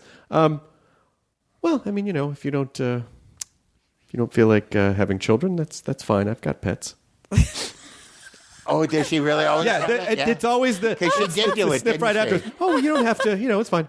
There's the sniff. I know what you're doing. That's so funny. That was the thing. Oh, that's my a tell. gosh. That's your poker tell. But you are doing great. Everybody. Oh, my gosh. My God, I always text them about when I watch The Wall. I love those. I'm never happier than when I'm watching him be so happy for the people on the wall. You have to come with us for the taping. I don't know if I could be contained. No, I might come up there. Let her have it. Give her the money. Don't take $1 million away from her. Damn it. You fuckers. Look what we have done. That would be fantastic. Oh, my God. I mean, it's just like I am telling you. No, I know. Like I know. I was a game show host. I know that. So, but wait a minute. This is. They're so deserving. It's incarnate. I know. It's some kind of he's up there, and I go, Jesus. He really means it. Yeah. He really means it. He's gonna you cry. really mean it. It's just so beautiful, and to have that, and to be able to do that in this particular world is so hard to do, and still keep the job. But could I That's tell what you, I think. The very first taping of The Wall, we went into the trailer afterwards, and the people lost. They didn't win, and they were these two women. So deserving. They were from the Cleveland area. Their mom was their pastor. They just wanted to help people in the church. They couldn't get any questions right. They didn't win any money. We went in the trailer, and he looked at me and he said, I don't know if I can do this show. Yeah, it's rough. And I looked at him and I said, well, I don't know how to tell you this, but you've got a contract. He goes, this is making me sick. At first, he was so upset. Oh, yeah, the knot in my my stomach. God. That's what I mean. I know. Because I know he cares. I know you care. Oh, because we spend like 3 hours, Right, takes with about the 3 hours people. to I take an know, episode. but it means that you care so and much. then we It's so have beautiful. we have this area that they cordon off that I'm like literally right behind the wall, and there's a black curtain around That's it. really funny, right And there. we sit in there, and there's a direct feed to the stage and everything. So I'm in there most of the time when I go, and he'll come in during breaks, and I swear one day he walked through that curtain, and I looked at him, and he looked at me, and exactly the same time we both said, I feel like I'm going to throw up. Oh, yeah. Yeah, it's I rough. mean, we get so it's. But I think that's also part of when I sort of think about why I used to drink or why I become obsessive or whatever, and I think my mom taught me so much empathy to the extent that I feel probably unhealthy. I absorb so much that it's like sometimes I think a lot of drinking or distracting myself with work or whatever is like I just can't feel all that. I can't watch I can't watch like really heavy dramas. They stick with me for days. I'm just too much of a sponge. Do you think it's the empathy that comics? I feel like it's because I think it's. I mean, that's a really good. I mean, that's interesting. And I think comics have a predisposition to their. We're sensitive to the world. Like we notice things. Right. We have sensitivities. We notice emotional exchanges, how people like how things work, why things work. But that sensitivity is literally sensitivity. Like we're overly. We're almost connected. We get the bad sides of sensitivity too, where we get our feelings hurt really easily, or we get upset about dumb things really easily. So when I say empathy, I don't mean it like I'm such a caring person. I mean like I think it's almost detrimental. I think you're right because let me ask you if you think this is true. Sometimes I feel like there's almost and maybe this is an Italian Catholic thing, almost a little bit of a guilt economy in the sense where someone shows you they care by feeling what you're feeling, which is nice, but it doesn't always help you. It doesn't always make you useful in a situation. Like if Lydia's upset about something, I'm like, well, now I'm really upset about it too. Like, well, now I'm not helpful because I'm feeling so much of what she's feeling. Yeah. So how do you make that separation, and not... I don't know. I think it's something that I learned from my dad that when somebody else, you want me in a crisis in the moment. Yes. But then when it's over, that's when it really hits me. But right at the moment, Do you think you got there then when you kept doing the show? You think you were able to get where she's talking about? You want me in the crisis? You want me not to take it all so personal? Well, I do. Yeah, I do. I do when I go back in the trailer. But I just, with The Wall, and we don't have to talk. I don't mean to make this about my show, but with The Wall, I realize like every show's a little bit different that you do, and you kind of go, well, what does the show need? Right. Okay, what I think this show needs is the contestants just need me to be there. I need to be there for them in any capacity. Does that mean I'm going to help them get through when it sucks? I'm going to celebrate with them if they need to pick me up and throw me around. I'm a therapy doll for them, basically. And I realize that I'm just a therapy doll for the contestants. And oh, by the way, everyone else can watch at the same time. But that's my function, is to just be there for them. But yes, afterwards, when it does, I do. I really do. I feel it a lot.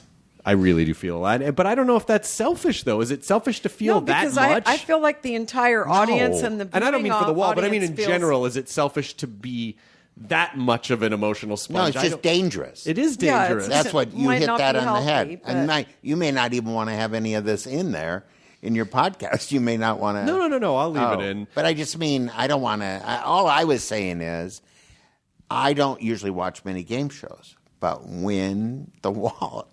When I have them DVR'd, I can't watch it too close to bedtime. It's like I'm like a mental case. If you watch, you can just the call me. afternoon better.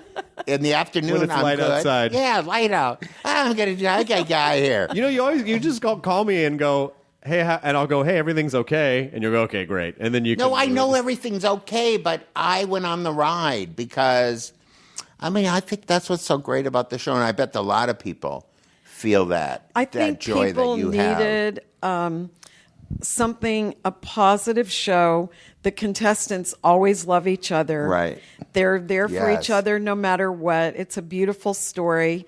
The host really cares. The audience really cares. They can win a lot of money. And even in the end, when they lose... they always say, we have each other. Right. I think that's what the show is about. Right. That no matter what, a lot of money or no money, we still have each other. And I always think that's what the show is saying. Well, they pick the right people. I think they have the best casting people in the business. But I also think we should, because we really people who come on and we go, these are good people. These are good. These are empirically good people. You can see they do this and this and this for community. But I think what I would like to do on the show at one point is bring on people who have prison records, or maybe made bad. Well, that idea of maybe a second chance. A second chance. Like maybe they lost everything because of their addiction, or maybe they made bad decisions, and really showing people like, hey, it doesn't just because you haven't built a community center doesn't mean you're not a good person. And can we accept people and not just throw them away when they make mistakes? Can we show people like, hey, you can come back, you can overcome stuff, because that's hope, and everyone needs hope. Yeah, and it would have been very easy for me to get thrown away, when I was in the depths of addiction, but I was able my dead body. But I was able to come back. Was your mom a fixer in that way? Yeah. Like was she? I'm answering like I was there all along. But she's read the book. I tried to put everything like that in there. She was to the detriment, like you say, the fixer to the detriment, the empathy to the detriment. Like sometimes it would have been good. My dad said you should get off your ass and exercise and take care of yourself, Louie. But I couldn't say to him, well, you've destroyed me. So, or I was using an excuse. I don't know. I mean, it's very complicated when it gets in that thing. But I think, yes, my mom was able to fix things. And I think I'm a fixer too. I hate when there's, like you do, I hate when somebody's upset. I want to fix it. I don't want to I want you to be happy, or I want to be, then I'm upset. So I think that too much empathy or too emotional, I don't think is as good as, just like I don't think no emotion is any good. Right. But that middle ground is what I think especially comics are trying to get to. And I think that has to do with a lot of success. I do think success does even out a lot of it. If you take it and add the gratitude to it and do the work and, pray and do the things that, nourish you, I think, I think they're all important. And I think loss plays a big part in it. I had a lot of loss in my life with my brothers and sisters and my parents. So I think loss is the thing that wakes you up to a lot of things. To appreciating things or to... And to say, like, hey, life is not infinite, except in the spiritual way. It's finite. And I think you have to realize that. And I've had so much joy doing Christine. I think I should take better care of myself so that I can continue that joy. And I don't know how that plays out, if it's just time and like if you keep trying to fix something and you go, well, it's just a lopsided table. Yeah. And it's a really nice table, but it's lopsided. Well, who cares? Yeah. I don't know. That's kind of... No, but do you think that... Because, what I've... Lopsided Louie. That's a good name. This fall. Lopsided Louie. Lopsided Fuck Louie. you. My comedy special that's out also is called Big Underwear. Yeah, that's right. Well, what I talk to people about, like, I feel like there's so much emphasis on telling people that they need to lose weight, and it's like, but that doesn't... your weight doesn't define you. It doesn't make you a good person or not a good person. It's just the question of, are you feeling healthy and are you making healthy choices? That's just a side effect. Yeah, that's just a side effect. Yeah. But my feeling is it's no one's business anyway. Even if you're not feeling good and you don't feel healthy, I can't stand it when people go, well, I just want to help you feel better. I just want you to be healthier. That's selfish talk right what there. What damn business is it of yours? If someone asks you... That's right. There's a difference between when people just say whatever the fuck they want and they go, well, I'm just an honest person. You're like, no, you're an asshole. That's right. An honest person answers truthfully when asked. An asshole decides that everyone should just have to listen to whatever the fuck they feel like telling them. Except for my unsolicited medical advice, but it never has to do the sniff. But it never just has... trying to help. It never has to do with anyone's weight or what they should do or anything. No, it's just like, if I think you're getting a cold, I'll tell you something to take. Right. If you're getting the flu, take this. I know this, that kind of thing. Oh my God. But one thing, just to tap on that with the weight is not what I'm talking about as much as the compulsive eating. Right. So the compulsive eating could make you morbidly obese, which eventually will destroy your health. Right. So, but it's the compulsive, you know what I mean? It's any compulsive behavior. Any compulsive. Eating, drugs, so alcohol, sex. My food's an addiction for sure. And, but because God is, helping me, I do not feel I'm not eating compulsively, which is really the key. And you feel a difference in it now. Yeah, I feel a difference because I'm not like right now thinking I got to get something to eat. Right. Or, because we've gone through a tremendous amount of emotions in what we've done right now. Yeah. All this stuff. I mean. And you don't have the urge to. No, but I have a lot. Should I have sworn in this podcast? Yes. No, but you know what I mean? But that is part of the whole Christine thing, is taking chances. Because I think, one of the reasons that I was a comic who worked always clean was, well, that's it. It's safe, and I know I'll get a job, and it does fit me well, and I'm really funny clean.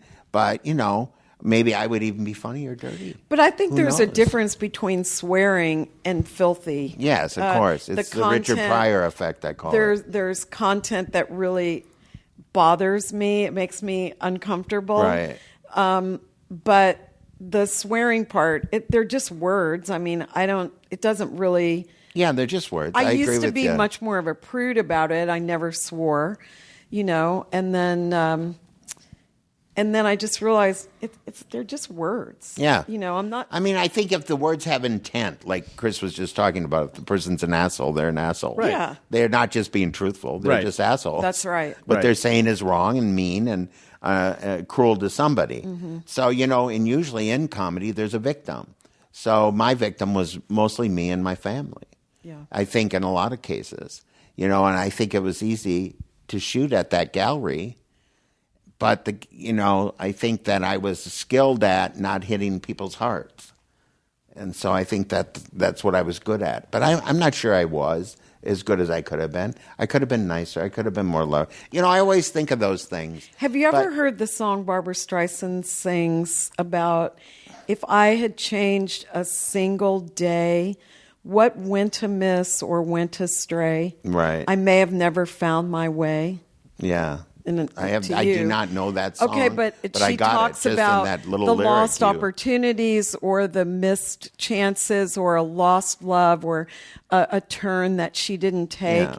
And so I think if you don't look back and say, if only I had done this, if only I had been nicer, you wouldn't be where you are today. I agree. And I've got to say that they always say that you never know when you're going to peak in life, and it doesn't have to be when you're 20 or 30 or 40. But I really believe that you have come to this place, and I think your angels are all around you, Christine, so and thank you. And I mean Christine. See, now I'm even calling Orazella Christine, but and Tommy, who I know was your best buddy and your best friend. Sibling, but I just feel like you're at that point now where the greatest things are opening up for you. I agree. I think and that you feel it. I think this is just the start for me. I hate to be like that, but No, I really but you feel like shouldn't hate I to was be getting, like that. I was getting ready for this. And here it is. Yeah. And if any of those things had been different, No, I you agree. might not be where you are. Yeah, those today. should I have done this or should I have Yeah, done no. that's all weaponized Right. self-loathing, But like I trying to think attack yourself. I think, and you're right, and I agree with all that stuff. And I only know that because I do it. I'm very familiar with that dialogue. I'm very familiar with it. I think that the end result is what I think the book is done. I feel a tremendous relief that it's finished because it's hard to write 65,000 words, first of all. Yes. I don't know how I ever agreed to it, but it's so many words. I was making up surveys in the middle of the book. What about if we did a survey in the middle of the book that would take up 10 pages? What about a fold-out section? What about a thing where I just repeat half of my act in the book? That would be about 100 words. So anyways, I think what I always like is that the book might help the person that was in the position I was before I was mean to my mom about a certain situation. Mm-hmm. To stop them. It's like your Just to time give them- machine Yeah, of going just back in for time. them, not for me. No, I but don't that's care your way about of that, helping yeah. to make a different choice. You Yeah. want someone to make a different choice. Like Right. if this makes somebody I'll just give you the best example of Dear Dad. I gave the book to a lot of people because especially when I knew that things weren't good between them and their kid, I purposely would do that because that's who my mom was. So, Evel Knievel was a fan of mine. He'd come to my shows. Loved him. I loved him too. Loved there was him. something about him that was Yeah. just unbelievable. So the last time I saw him, he said, "Hey," because I gave him a copy of Dear Dad. He said, "Hey, your book really helped me. I'm talking to my son, and we're getting Robbie. along." Yeah, with Robbie, and we're getting along great. And that was really That important. made everything. Well, it is Right. because everyone experiences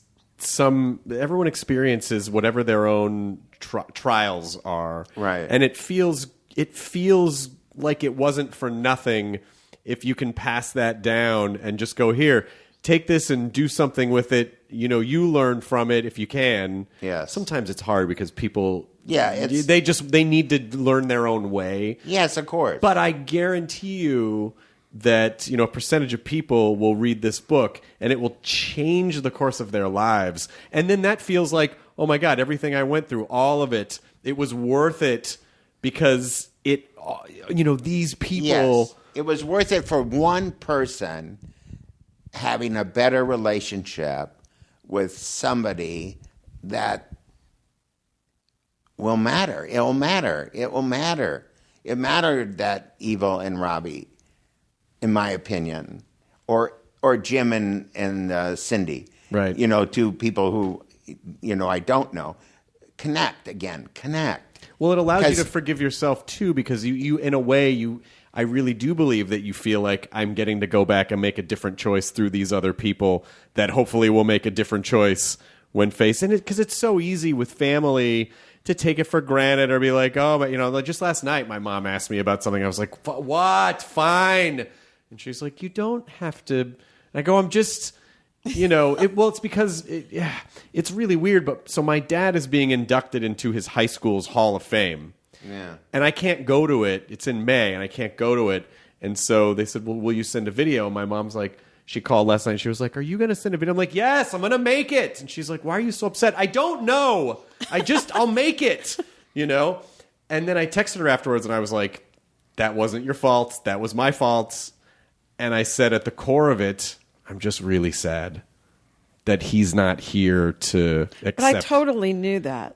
And so it was just all defensive, and it's so strange to me because I should be very happy, and I am happy. Yeah, I am happy. He would have loved this, but it makes me very defensive because it just reminds me of like he's not here, and so But she was cool enough to be like, I know, like she took. But I bit her on the arm, and she was sweet about it afterwards. But what I tried to say is, that's your grief, and those are your feelings, and they're not wrong. Yes. So if that's how you're feeling, that's okay. That's the name of my next book. If that's how you're that's feeling. your grief, and that's your feelings, that's and your you're fucking not grief. wrong. Yeah, that's your fucking feelings. You know how in every good book there's in every good book there's something that leaves you wondering about one thing. Yeah. I wonder about one thing. Sure.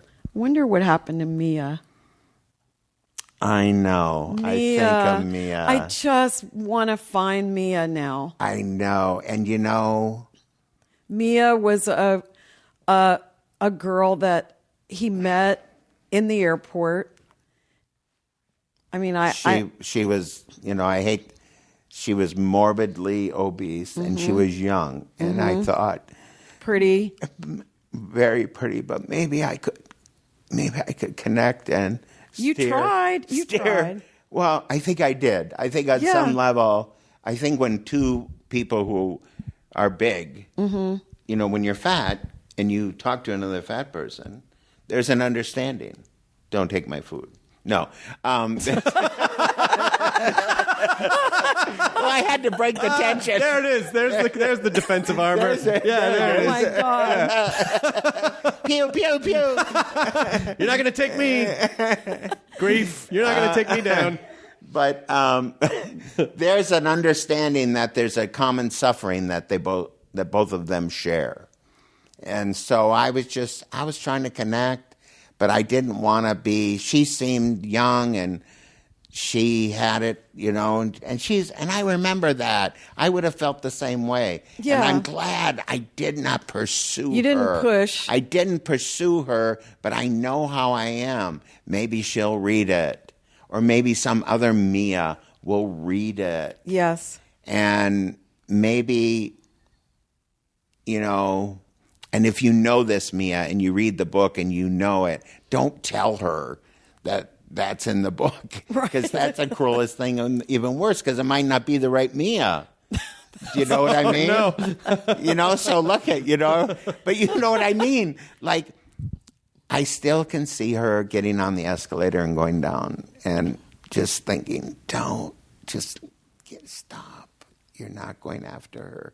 There was two connections. Sure. And I just said, you can't do this. First of all, you don't have the time, and you may not be the right person to help. Right. You might, and Louis, you just need to work on helping yourself, and that will have the biggest effect.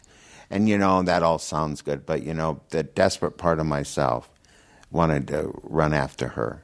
But she got through the flight. She was scared to fly. And you saw her afterwards. And you said, oh, you made it. Yeah. So I'm sure it comforted her. I hope so. I mean, I wanted to put my arms around her and go. I know. Hey, I know I've been there. What's the best sort of, as we're wrapping this up, like your best kind of mom? Like, what's being your best mom? Like, what is the best advice? If you're a mom? Well, what's the best advice that you ever, that you ever took away from your mom, or something, like, just as a way to pass that through, have her live on more? Like, what was something that you always go to with her that you think about, a way that she lived or something that she said or something? You never know what kind of day somebody had, so be nice to them. Perfect. And I hated that when she told me it. I know, but... Sure. That teenage But that kid, guy's an asshole. He's taking up 2 spaces. That's the dumbest thing you ever said, or something like that. I don't know what I said. I sorry, know, Louis, Mom, but maybe his dog died yesterday. Yes, but he's grieving inside. There she is. Yeah. My mom incarnate. It's really true though. Like I take that with me more often. Like, I'll get mad at somebody, and I just turn into my dad. Yeah. Hey, don't try. I just get mean. I know I have a mean side because I grew up in an abusive household. So I know I can be really mean like my dad. And so I really feel bad after I'm mean, but mostly I'm able to stop myself and go, Louis, come on. You don't know what kind of day this person had, and that's why they're acting that way. Don't take it personal. They don't know who you are, don't know what you want or what you need. Stop being so selfish. Yeah, and that takes more effort than just writing people off and just being dismissive and going, oh, he's a fucking asshole. Maybe they, maybe they lost something, or maybe they're not happy in their life, or maybe they're not where they want to be, or maybe they had a shitty morning or something, Yeah, I always feel there's so many great comics who never got a break that deserved a break. I've always felt like, this person's so funny. And I come from that thinking of, I'm the luckiest person in the world because I got the break, because I was likable, and because I was because of whatever. Mm-hmm. But I always feel like, there's not, justice isn't measured. It's just what people like, they like. And there's nothing you can do about it. No matter how hard you try, you may not be able to make the public like something or like what you do. And I just got lucky. Honestly, I just feel like I got lucky. Well, I mean, I also think people engineer their own luck in the sense that you worked really hard. You were very aware of, the choices you were making and what you were doing and paying attention to your audiences. And so things that might feel like luck to you were really maybe even subconscious choices that you were making. I worked really hard. You worked really hard. I did work really hard. Anyone can get a break, but people who are successful over a long period of time, that's not an accident. You know what I mean? Like, the fact that you were aware enough to recognize that there was a chance for Christine to be this vessel for your mom, and to be and I think that's why the character is so great, is because it's just so authentic. You can't write that. I mean, I know they, Karen Kilgariff works on the show, and Jonathan Kreisel, they're brilliant comedy people, brilliant writers, but it's just those little nuances that you cannot learn. They're just so like, fuck, that's a person, that's a real person, like you did that, and so that part's not luck. That's... And I always like to think luck is the residue of good design. I heard that a long time ago, and I thought that was... What's your best mom advice? You got a good one? Listen and listen. Oh, come on, you guys! Breaking the... I was just right in there. He's been listen. What? I'm busy over here. He has been doing that to me since he was 2 years old. Oh my God! Like always teasing me or getting one on me, Yep. And I just always laugh because I think it's hilarious when he does it. Or she just doesn't have the energy to, be like, get out of my face.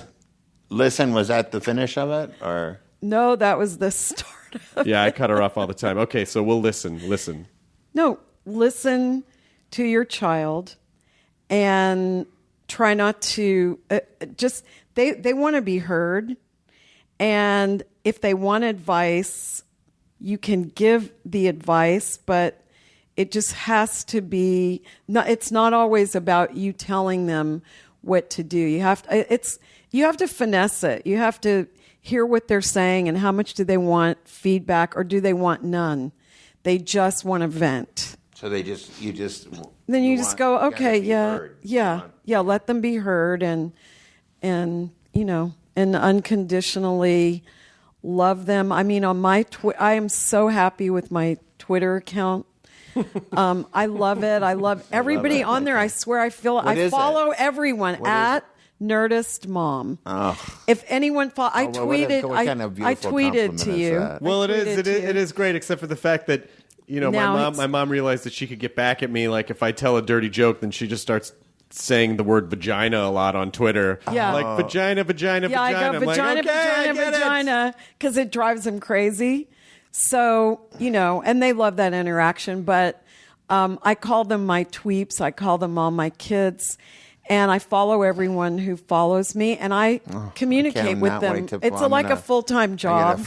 My Twitter, You know what I'm doing right now? I'm following you. He's following me on Twitter. Well, you'll see I hate me. to do this during the podcast. You'll see me because I follow you, but I see so much pain in so many of these people because they aren't accepted by their parents. And I think to myself, how could any parent turn on their own child, especially a lot of them, it's about their sexuality, and that drives me over the brink.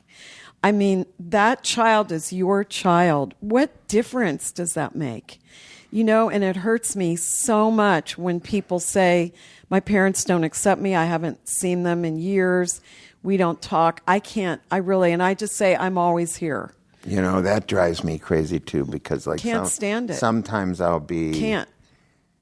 And I'll say to somebody, somebody will say, my sister and I, we grew up watching you, and we just love you. And I go, how is your sister? And the woman will say, I haven't talked to her in 7 years. And I go, what? Should we call her? I love And I do it. I always try to get them to call her. And I go, hey, this is Louie. I'm with Janet. She says hi. I just wanted to say hi. And she said that you guys haven't talked for 7 years. I hope you guys could talk. Here's your sister. I think if FX was ever willing to do this for the show, because they could, to set up the shoot, they could write it. They could say it's a promo. But I think you, as Christine, should just bring people onto a live stream and just be like, "What do you want to? Who do we need to call?" Yeah. And you just call people that they haven't spoken to in a long time. I love that idea. And you kind of moderate. That would be a great Yes, that would be. You mean like real people? Real people. Yeah. Come on, like that person. I've talked to my sister in 7 years. Let's call her. I'll bet let's call her. Yeah. And then you essentially, as Christine, foster these people, reconnecting. And so you say, as Louie, I really would be no good at it. As long as that's the most negative interpretation you can say. No, I'm just kidding. But as a live, as a live stream thing. Yeah, whether it's a great you or idea. Christine. No, I didn't mean that. I think you should. I think you would legitimately help people in that way, and it'd be funny too. And it'd be funny, funny. And it would be easier. And your instincts are right, because it would be better as Christine and not as Louie, because Christine's a character. She's a character. Yeah. So it's disarming for a lot of reasons. Yeah, it's a character. You have a little bit of separation. She's a mom. She's got, it's like, and yes. So I think that'd be a lot of fun. Is there anything? Everything you ever wanted to say is in this book to your mom. Do you feel like there's anything that you feel closure on? I just wanted to sell better than the dad book. Does that make any sense? Yes, it does. I mean, I know it sounds petty and stupid, but I want my mom to be higher than 13 on the New York Times bestseller list. Okay, everyone, let's take it to number one. No, but I mean, honestly, is that the silliest thing? No, because you want her to have the win. Yeah, I want her to have the win because she paid for it. I loved every Do you think page she felt of like this book. she probably felt like she had the win, right? I think she did. I think at the end she lived longer than my dad. You took her to London. You I took her to Paris. I took her to the took White her to House. Las Vegas. Oh, the White House. Even though I was a shit, but she loved it. She loved it, and I was proud of that fact. And she loved my fame. I wish I would have appreciated my mom as much as she appreciated me. But that will never happen. That's really hard to no do. way. No, I don't mean it in a bad way. No, I just know, mean but it's not possible. I don't say it for any. It's just there. It's not. Don't think I'm suffering from it. I know that. I'm not suffering from it. But it's not. I'm in the possible. moment of it. I know. I'm in the moment of it, and I just want people to know that they have the chance of a lifetime, if their mom's still around, to fix or attempt to. That they'll be able to say they did it. Right. It's or really even, true. Or even someone with a dad who. Yeah, it doesn't matter. It doesn't or a matter. sister or a anyone child. right. If you listen. Oh my God, listen, a child. Fix if these you're not things, fixing it with your child. If you think ignoring something fixes it, you're out of your mind. So. Anyways, what a wonderful this book honor is a to be able to be blessing. with you It's and a your mom. gift. Chris. Yeah, I loved every single page, every picture, every fact, I think I could recite it from cover to cover. I'm glad you liked loved it. I mean, so it really much. meant a lot to me, and I hope people really will. Andrew Postman, helped me with this book a lot. He's a great writer, and I'm a really good writer, and I'm an organized. But he really put it in and made me even work harder, and I really appreciate everything he did. So, Hey Mom is the book. Let's make it. Let's get it past 13 on the bestseller list. Absolutely. And I'm always so delighted that we're still friends after all these years. And I I'm know. so excited for you and proud of you. And I'm Thank so you. happy to, I'm happy that you are trying to make people aware. And I think you honor your mom very beautifully. Thank and you, I hope Chris. this mom over here knows that even though I'm a pain in the ass like 70% of the time, No, you're that not. I do so much love and appreciate you. I know that, honey. And, You show it every day. And I just can't thank you enough for just being cool and being supportive and and showing me what I still feel like I have not been able to achieve myself yet, which is just that unconditional love. Maybe it's just a mom thing. I don't know. Maybe it's a mom thing. Well, I had it from my when someone dad, so grows it's in a your body parental- and you just they're a part of you. Maybe that's just a mom thing. I don't know. I think you're right. No, it's parental. I think it's parental. I receive that so much. Everyone says it changes when you have a kid, and I'm like, well, I don't know. I'm having breakfast every morning, and people are bringing their kids in, and their kids are just kicking the bench, and I'm like, these fucking parents, how do they not know? We're all sitting on the same bench, but they just, and I guess just something happens, But I do love the idea of like, yeah, because I have friends who have kids, and they go, yeah, other kids kind of drive me crazy, but I love my kids. I love my own kids. Yeah, because you can't. I used to say to his dad, what if he is the ugliest baby in the world and we don't know it? Because when we look at him, God lets us only see how beautiful he is. Did you really say that? I swear to God, I never knew that. my right hand to God. That's so great, though. It's great. I said, and It's what so if? great. And his dad said, no, but everyone's always saying, "What a beautiful baby." I go, maybe they feel sorry for us. Your mom's And we so don't funny. know. My We mom think- thought I was going to be a little girl. Oh, I was convinced. wow. I just knew it was a girl. I was going to be a Jennifer. Yes, I had the name. It was going to be a girl. Oh, it was the worst name. It was like Jennifer. Jane. She wanted to call me JJ. Oh, no. I liked it. JJ. I liked it. And then when he was born and the doctor pulled him out, he said, well, he's a pointer, not a setter. And it took me a second. I was just like, Oh, he's so happy that he "What?" came up with that line. I'm so glad he probably delivered it 10 times. He probably delivered that line more times than he delivered babies. Right. Thanks for being on the podcast, Mom. It was Thank really you great to have so you here. much. Oh, my I'm God, so it's a dream come honored. true. I No, really, for right me, away. I can't even tell you. But can I what it tell you, means. when I found out I was going to get to do the Nerdist, you know what I thought immediately? I wonder if Chris will let me have his mom on. I thought it was a great idea. And you embraced it. A lot of people said absolutely no. No, I love it. I think it's fantastic. But after I asked that of you, I thought, well, I should ask other people. And no, there's no interest. Well, fuck them. So, no, I don't mean it in a bad way. I do. Fuck them. Okay. This is part of Fuck You, Louie. Fuck you. Oh, it is. Okay, Yeah, good. yeah. All right, good. Yeah. Well, it was wonderful. It's a joy, really. So special. I feel like my mom orchestrated this, too. Oh, I do, too. Damn. She's I do, still too. working it. Or Azella. It is crazy how any moment in life you think about, like, everything that had to happen For this. to just condense into this singular moment is mind-blowing, all the things. So I'm glad you're happy. And Thank you, Chris. You're a lovely call me human anytime. being. Text me anytime. I love it. Come hang out, Pasadena. All right, I'll do it, Mom. Are you in Can't town wait. most of the time, or are you performing in Vegas? I live in Vegas. Yeah. So I'm not in town all the time, but when I am, I definitely will bug you guys. Where's your resident? You have a residency. Yeah, no, I don't have a residency right now. You don't? No, I'm doing. I had it for 11 years, and that's enough. Yeah. But if somebody offered me one, I would probably go, okay. Because comics love to be comics. I still love to be a comic. Yeah. I still know that there's another joke out there that is perfect. it's out there somewhere. I'm looking for it. I really am looking for the perfect joke. Do you have any ideas about what it's about? It's a joke that it would sneak up on you. You know? It's a joke that, that would sneak up on you. Regret! Come in here! It's that. Sorry I did that. Why did I do that? Oh, that was the old voice you used to do. Oh. Yeah. That's so like. Like the joke about the saying to the crowd, hey, do you think he knows he's that big? Those are the jokes that mean the most to me. Really? Because they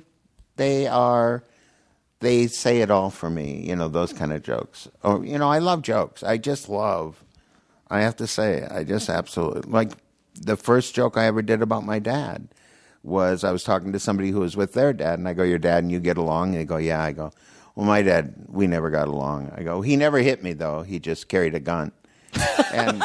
And it got such a big different laugh than my fat jokes that I went, oh, my God, that's a good joke. And then I go, he never hit us. He just, and so I knew that he never shot us. He'd just go, that's what it was. And I just knew right there that another thing was born. I knew it like opens a portal in you where there's a whole bunch of jokes in there. So. Right. That's what we search for all the time. That fucking lost treasure room. Because it's in there. It's in there somewhere. If you would just be more unconditionally loving. That's the problem. You would find it. And if I would eat less. No, I'm just kidding. If I would completely forgive myself. Yeah. Yeah. That's well, let me know when you do it, and then I'll do it. I'm working on it. I'm working on it. All right. I adore you. Thank you so much for being here. Love you too, Mom. Thank you. Love you, honey. You know what, Katie? You're pretty fucking great too. Yeah, you're just sitting over there not getting any love or adulation. And I saw Katie. She was in. I was keeping tabs on her. Yeah. She really enjoyed it. I think the podcast. Like I'm that kind of person. One of these days, I'm going to get her on this show. Yeah, I think you should. And you should talk. You should get her on to talk about her mom sometime. Katie and I can talk about sports. Oh. I'll be in the other room. Right, Katie? I'll be back for that one. You can just do that one yourselves. Okay. All right, the end. ID10T scanning complete. Enjoy your burrito.